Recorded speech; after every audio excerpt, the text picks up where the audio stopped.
భారతదేశ ప్రజల చేత ఎన్నుకోబడినటువంటి ప్రధానమంత్రిగా, లాంగెస్ట్ సర్వ్డ్ ప్రైమ్ మినిస్టర్గా నరేంద్ర మోడీ గారు ప్రధానమంత్రి జవహర్లాల్ నెహ్రూ గారి కాలాన్ని దాటి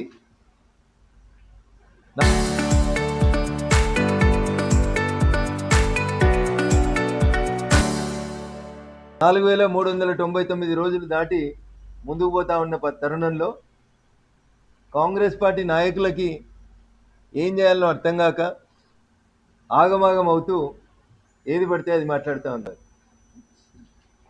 మొన్న ముఖ్యమంత్రి గారు మాట్లాడుతూ ఉన్నారు, ఇది ఓటు చోరీ కాదు సీటు చోరీ జరిగింది అని చెప్పి మాట్లాడతారు. కాంగ్రెస్ పార్టీ నాయకులకి నిజంగా చిత్తశుద్ధి ఉంటే, కాంగ్రెస్ పార్టీ నాయకులకి మేము అడిగిన ప్రశ్నలకి సమాధానం చెప్పేటువంటి ఓపిక ఉంటే, రాష్ట్ర ముఖ్యమంత్రి గారితో సహా ఎవరైనా సరే ఏ చౌరస్తా కన్నా చర్చకు వచ్చేందుకు సిద్ధంగా ఉన్నారేమో ముందు సమాధానం చెప్పాలి. 1947లో ఈ దేశానికి స్వతంత్రం వచ్చిన తర్వాత ఎవరు ఈ దేశానికి ప్రధానమంత్రిగా ఉండాలనేటువంటి అంశం చర్చకు వచ్చినప్పుడు ఇప్పటి కాంగ్రెస్ వర్కింగ్ కమిటీ లాగా అప్పుడు కూడా కాంగ్రెస్లో ప్రావిన్సులకు సంబంధించినటువంటి నాయకులు నాయకత్వం వహించేవాళ్ళు. వారు అప్పుడు దేశ తొలి ప్రధానిగా ఎవరు ఉండాలి స్వతంత్రం సిద్ధించిన తర్వాత అని చర్చకు వచ్చినప్పుడు కాంగ్రెస్ పార్టీ పెద్దలు అందరూ కూర్చొని ఓటింగ్ జరుపుకున్నారు. ఆ ఓటింగ్లో సర్దార్ వల్లభాయ్ పటేల్ గారు, పండిట్ జవహర్లాల్ నెహ్రూ గారు ఇద్దరు పోటీ పడితే జవహర్లాల్ నెహ్రూ గారికి వచ్చింది 1 ఓటు, సర్దార్ వల్లభాయ్ పటేల్ గారికి వచ్చినాయి 16 ఓట్లు. 16 ఓట్లు వచ్చిన పటేల్ని పక్కకు పెట్టి 1 ఓటు వచ్చినటువంటి జవహర్లాల్ నెహ్రూని తీసుకొచ్చి అడ్డదారిలో ఈ దేశానికి తొలి నామినేటెడ్ ప్రధానమంత్రిని చేసినటువంటి పార్టీ కాంగ్రెస్ పార్టీ. వాళ్ళు సీటు చోరీ అని చెప్పి ఓటు చోరీ గురించి, సీట్ చోరీ గురించి కాంగ్రెస్ పార్టీ మాట్లాడుతూ ఉంది. చరిత్ర పాఠ్యాంశాల్లో ఈ అంశాలు చెప్పలేదు కాబట్టి దేశ ప్రజలకు ఎవరికి తెలివై నెహ్రూ గారే గొప్ప అంటే నెహ్రూ గారే గొప్ప అని ఒక భజన చేసేటువంటి కార్యక్రమం తప్ప, కాంగ్రెస్ పార్టీ నెహ్రూ, ఇందిరా, రాజీవ్ల పేర్లు తప్ప ఈ దేశ స్వాతంత్ర సంగ్రామంలో లేదా దేశ చరిత్రలో పాల్గొన్నటువంటి ఏ స్వతంత్ర సంగ్రామ ఉద్యమకారుని పేరుని కాంగ్రెస్ పార్టీ మాట్లాడేందుకు కానీ ఆ నాయకుడిని కనీసం ఒక విగ్రహం ఈ దేశంలో పెట్టడానికి కానీ కాంగ్రెస్ పార్టీకి మనసొప్పదు. వీళ్ళు ఇంత గొప్పగా మాట్లాడతారు, ఇన్ని మాటలు చెప్తారు. అసలు కాంగ్రెస్ పార్టీ ఆలోచించాల్సింది, కాంగ్రెస్ పార్టీకి అర్థం కావాల్సింది ఏంటంటే, దేశానికి తొలి ప్రధాని అని నెహ్రూని ఎట్లయితే చెప్తున్నారో అసలు పంచాయతీ కంటే ముందు, నెహ్రూ గారి కంటే ముందు భారతదేశ ప్రధానిగా సుభాష్ చంద్రబోస్ని ప్రపంచంలో ఉన్నటువంటి చాలా దేశాలు మన దేశానికి స్వతంత్రం వచ్చే కంటే ముందే 1943లోనే సింగపూర్లో మన దేశానికి ప్రధానమంత్రిగా సుభాష్ చంద్రబోస్ గారు ప్రమాణ స్వీకారం చేయడమే కాదు, ఒక ఆర్మీని ఈ దేశానికి నాణ్యాలు ఎట్లుండాలి, రూపాయలు ఏముండాలి అనేది ప్రకటిస్తే ప్రపంచంలో ఉన్న చాలా దేశాలు ఆయనను ప్రైమ్ మినిస్టర్గా కూడా గుర్తించినాయి. మేము ఇంకా చరిత్ర జ్ఞాపకాల్లోకి, చరిత్ర పుటల్లోకి పోవాలనుకుంటలేము. ఇండిపెండెన్స్ ఇండియాలోనే మెజారిటీ ప్రజలు కోరుకున్నటువంటి వ్యక్తిని కాదని, సర్దార్ వల్లభాయ్ పటేల్ గారిని కాదని, జవహర్లాల్ నెహ్రూ గారిని ప్రధానమంత్రిని చేసినప్పుడే ఓటు చోరీ, సీటు చోరీ ఏమన్నా జరిగిందంటే ఈ దేశంలో మొదటిసారి జరిగినటువంటి ఓటు చోరీ, సీట్ చోరీ అక్కడే జరిగింది. కాంగ్రెస్ పార్టీ ఏ రోజు ప్రజాస్వామ్యాన్ని గౌరవించలేదని చెప్పడానికి నిదర్శనం పండిట్ జవహర్లాల్ నెహ్రూ గారు ఈ దేశానికి ప్రధానమంత్రిగా ప్రమాణ స్వీకారం చేయడమే దానికి తార్కాణ నిదర్శనంగా చెప్పొచ్చు. 16 ఓట్లు వచ్చిన వాళ్ళు కావాలన్నా, ప్రజాస్వామ్యంలో 1 ఓటు వచ్చినట్టు కావాలన్నా ప్రధానమంత్రి అనేది దేశ ప్రజలు ఆలోచించాలి. అట్లా దేశానికి స్వతంత్రం వచ్చిన మొదటి రోజు నుంచే ప్రజాస్వామ్యాన్ని కూనీ చేసింది కాంగ్రెస్. అడ్డదారులలో అధికారాన్ని చేపట్టింది కాంగ్రెస్. కాంగ్రెస్కు ప్రజల పట్ల, ప్రజాస్వామ్యం పట్ల, ప్రజాస్వామ్య విలువల పట్ల ఏ రోజు కూడా గౌరవం లేనటువంటి పార్టీ కాంగ్రెస్ పార్టీ. మీరు వచ్చి మాకు ఓటు చోరీ, సీటు చోరీ, ఇంకేదో మాట్లాడుతూ ఉన్నారు. ఇది దురదృష్టకరం. కాంగ్రెస్ ఈ దేశంలో ఒక్క సుభాష్ చంద్రబోస్ గారు ఒక విగ్రహాన్ని పెట్టేందుకు ఇష్టపడలేదు. సుభాష్ చంద్రబోస్ గారి చరిత్రని దేశ ప్రజలకు చెప్పడానికి ఇష్టపడలేదు.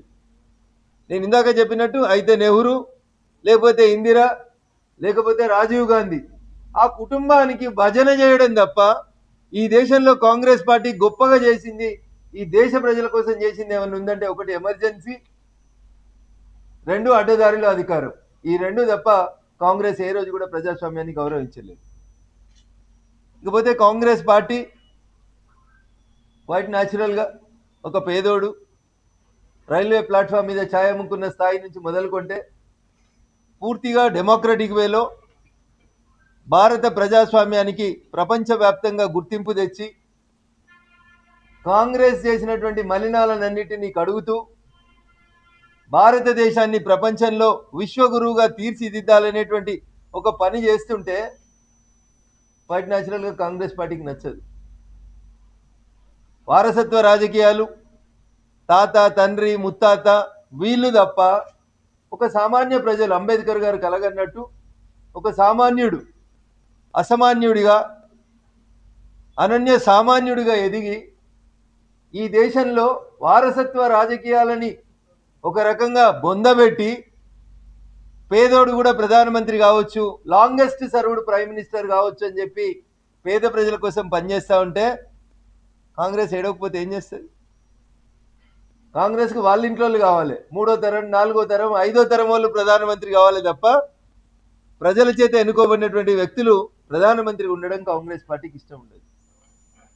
2004 నుంచి 2014 దాకా, అంతకుముందు సంకీర్ణాల ధర్మం, 2 ఎంపీలు ఉన్నోళ్ళు బ్లాక్మెయిల్ చేసుడు, 5 ఎంపీలు ఉన్నోళ్ళు బ్లాక్మెయిల్ చేసుడు, నెలలకోసారి సంవత్సరానికోసారి ప్రభుత్వాన్ని కూలదోసుడు, ఇవన్నీ కాదని మీకు బోటాబోటి మెజార్టీ ఇస్తే యూపీఏ 1 యూపీఏ 2లో ఆ నుంచి రౌతి దాకా, ఏ నుంచి జడ్ దాకా ఎన్ని అక్షరాలు ఉంటే అన్ని అక్షరాలుగా కుంభకోణాలు చేసి దేశ ప్రజలు చీత్కరించి దాదాపు 2 దశాబ్దాల తర్వాత సింగిల్ లార్జెస్ట్ పార్టీగా భారతీయ జనతా పార్టీని, ఎన్డీఏ కూటమిని గౌరవనీయులు నరేంద్ర మోడీ గారు మే 26, 2014లో అధికారంలోకి తీసుకొచ్చిన నాటి నుంచి ఇంతింతాయి వటుడింతాయి అన్నట్టు ఎన్ని కష్టాలు వచ్చినా, కరోనా వచ్చినా, యుద్ధాలు వచ్చినా, ప్రపంచం అనేక రకాలైనటువంటి ఆర్థిక అవస్థలకి, అనేక రకాలైనటువంటి ఒడిదుడుకులకి లోనవుతున్నా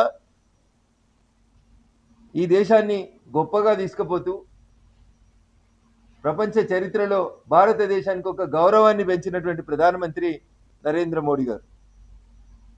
కాంగ్రెస్ క్వైట్ న్యాచురల్గా వీటిని జీర్ణించుకోలేదు.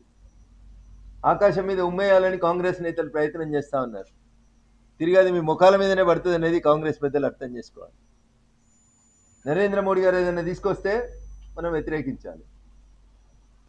మనం చేస్తే కరెక్ట్, అది నరేంద్ర మోడీ గారు చేస్తారు కాబట్టి మేము వ్యతిరేకించాలి. అది ఏదైనా, డీలిమిటేషన్ అయినా వ్యతిరేకించాలి, మహిళా బిల్లు అయినా వ్యతిరేకించాలి, జిఎస్టీ అయినా వ్యతిరేకించాలి, ఆఖరికి రేపు ఎస్ఐఆర్ చేస్తామంటే కూడా వ్యతిరేకించాలి. ఎందుకంటే మోడీ గారు చేస్తూ ఉన్నారు, మోడీ గారికి పేరు వస్తూ ఉన్నది కాబట్టి మోడీ గారిని వ్యతిరేకించాలి. ఒకటే సింగిల్ ఎజెండా తప్ప కాంగ్రెస్ పార్టీకి ఇంకా వేరే ఎజెండా ఏం లేదు. దేశంలో అనేక రాష్ట్రాల్లో ఎస్ఐఆర్ పూర్తయింది, అనేక రాష్ట్రాలు డీలిమిటేషన్ వాళ్ళ పరిస్థితిని బట్టి చేసుకున్నాయి. అంబేద్కర్ గారు రాసిన రాజ్యాంగం ప్రతి 10 సంవత్సరాలకు ఒకసారి డీలిమిటేషన్ చేయమని చెప్పింది. మీరు అంబేద్కర్ గారిని గౌరవించారు, గాంధీజీ మాటను గౌరవించారు. నేను గాంధీజీ ప్రస్తావన ఎందుకు తెస్తున్నా అంటే, మన పెద్ద మనిషి అంటాడు, ఇజ్రాయిల్లా నల్లా ఇప్పితే చెట్టు మొదట్లో పోయి నీళ్లు పడతాయట అని చెప్తాడు. ఒకసారి గూగుల్ సెర్చ్ చేసి చూడాలన్న, ఇజ్రాయిల్ ఎంత ఉంటుందంటే మా పాత మెదక్ జిల్లా అంతా కూడా ఉండదు. మొత్తం ఇజ్రాయిల్ దేశం ఎంత ఉంటుందంటే మెదక్ జిల్లా అంతా కూడా ఉండదన్న. ఇక మెదక్ జిల్లాలో ఇంటింటికి నల్ల నీళ్ళు వస్తలేవా? సీద కంపారిజన్, ఇజ్రాయిల్ కూడా ఒక దేశం, ఇండియాతోటి పోటీ పడి కంపేర్ చేస్తారు. ఇజ్రాయిల్ సైజు మొత్తం ఎంత అంటే పాత మెదక్ జిల్లా అంత ఉంటుందన్న. ఒక్క ఉత్తరప్రదేశ్ జనాభా = మొత్తం అమెరికా జనాభా అన్న. అన్నిటికంటే పెద్ద దేశం విస్తీర్ణంలో అని చెప్పుకునేటువంటి అమెరికా మొత్తం జనాభా ఒక ఉత్తరప్రదేశ్ జనాభాతో సమానంగా ఉంటుంది.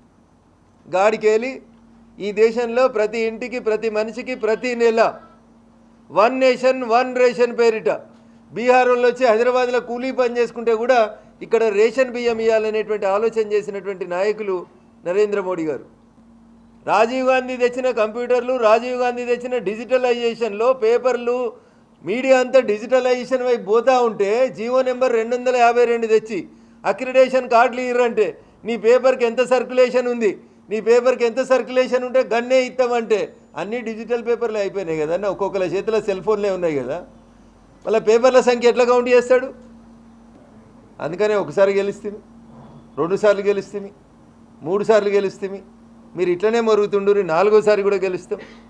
మీరు అడ్డదారిలో జవహర్లాల్ నెహ్రూ 5 ఏళ్ళని కలుపుకొని లెక్కేసుకున్న కాలాన్ని కూడా ఎవరన్నా దాటుతారంటే అది మేమే దాటుతాం. ఏది పడితే అది మాట్లాడతాం.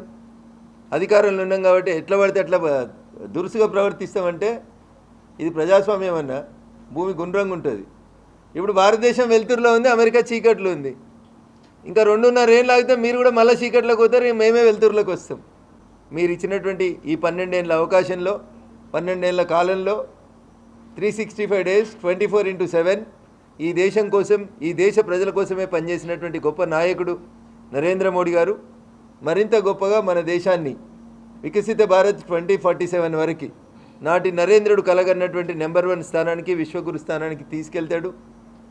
ఎవరెంత అరిచినా, ఎవరెన్ని తిట్లు పెట్టినా, ఎవరెన్ని శాపనార్థాలు పెట్టినా మీ తిట్లు శాపనార్థాలే మాకు ఆశీస్సులుగా తప్పకుండా ప్రపంచంలో భారతదేశాన్ని విశ్వగురుగా మలిచే దిశగా నరేంద్రుడి పాలన ముందుకు సాగుతుందని చెప్పి, దాంట్లో భాగస్వామ్యం అయ్యేందుకు మెదక్ పార్లమెంట్ సభ్యుడిగా నన్ను గెలిపించి పంపించినటువంటి మా మెదక్ నియోజకవర్గ ఓటర్ మహాశయులకు కూడా ఈ సందర్భంగా శిరస్సు వంచి 2 సంవత్సరాలు పూర్తి చేసుకునే సందర్భంగా వినమ్రపూర్వకంగా కృతజ్ఞతాభివందనాలు తెలియజేస్తాను.